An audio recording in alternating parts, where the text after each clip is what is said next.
Before every wedding ceremony, we Jews have a tradition, a beautiful ceremony, which is called Badekin. You know what that word means? It means to cover, to veil. The groom veils the bride. Why? If you ask most Jews, they will tell you because of an incident in this morning's Torah portion, this week's Torah portion, I should say, where we have our forefather Yaakov, Jacob has fled and he's in the house of Lavan. Lavan has two daughters. Jacob falls in love with Rachel, works 7 years to marry her. On the wedding night, he discovers he's been tricked. The bride was switched and he is now married to Leah.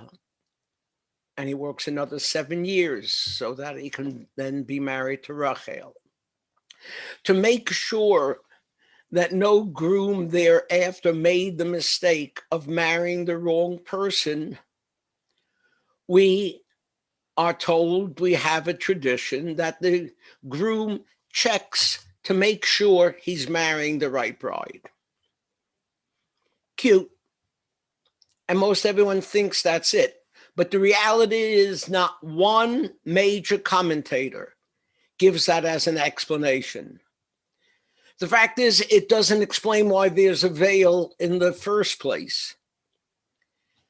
The real reason to the question was found in the Torah portion 2 weeks ago, where Abraham sends his servant Eliezer to find a suitable woman for his son Yitzchak, and he finds Rivka, and Rivka sees Yitzchak approaching in the distance, and she put on her veil. And that's become the hallowed tradition ever since. The veil is placed on the face of the bride, and all those present recite the same blessing that was recited over Rivka. Achotenu atayil alfei revava. You, our sister, may you be the mother of multitudes.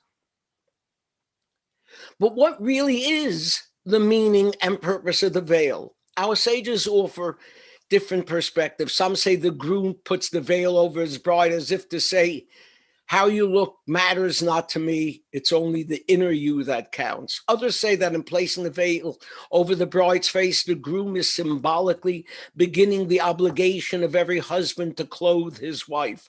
Still others say that the purpose of the veil is to make sure the bride doesn't see her ring.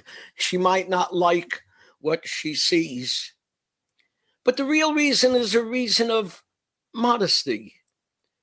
The bride is going to be the center of attention at the wedding, and so her face is covered so that no one other than her husband will gaze at her beauty.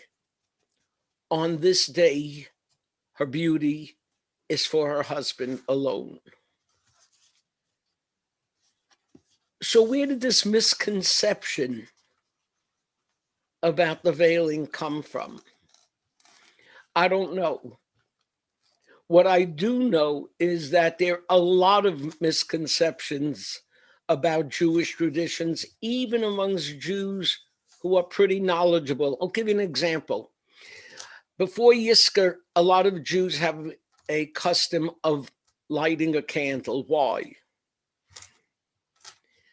On a yard site, we light a candle. No place does it say to do it at Yizkor. Or a lot of Jews are under the misconception that you have to wait 11 months before you're having an unveiling ceremony.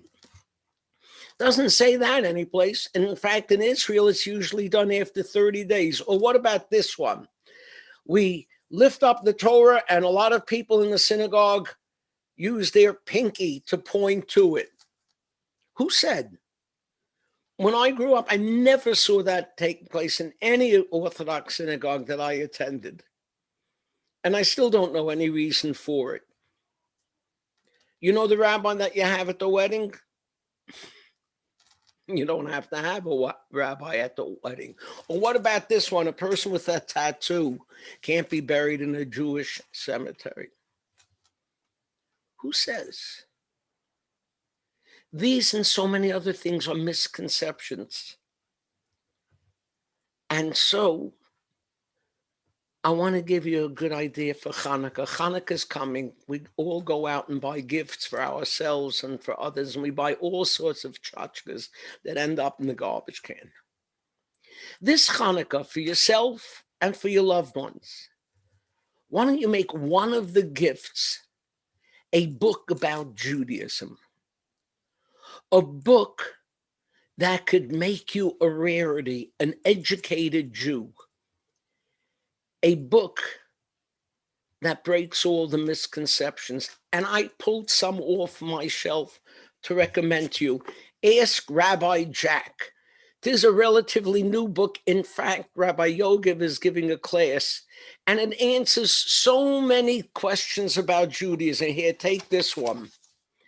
How are we supposed to believe Judaism when it contradicts scientific truths like evolution and the Big Bang? Good question. You know the answer? You could learn it in this book. Or a question many people have asked: why didn't I learn this in Hebrew school? Here, let me give you an example. What does the Talmud say about weight loss?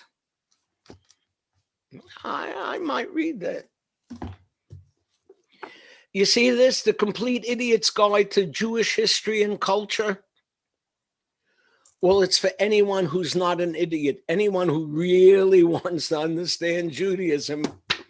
This got most all of the answers. It's written by my colleague and friend, my teacher, Rabbi Benjamin Blech. It's terrific. Let's ask the rabbi. Done in alphabetical order. And so when you get to B, blood donors, what's the Jewish attitude towards donating blood when we don't know the identity of the recipient? Or body piercing, does Judaism allow alterations to the skin like body piercing? Good questions.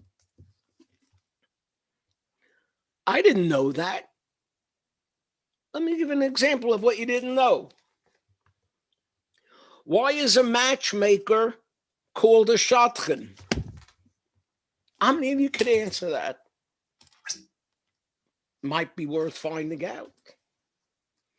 And then one of the all-time greatest books ever written on Judaism. This goes a little bit deeper. Understanding Judaism, the basics of deed and creed. Again, written by Rabbi Benjamin Blech.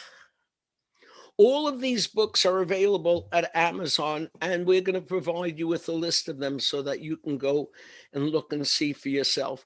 If you're already on Amazon, you might want to pick up a copy for Hanukkah for Rabbi Mitchell Wahlberg, What We Can Really Learn from the Rich and Famous. Terrific, terrific book. No, it doesn't answer any misconceptions about Judaism, except for the one that the rabbi doesn't care if he makes a buck on his book. You all have a good Shabbos.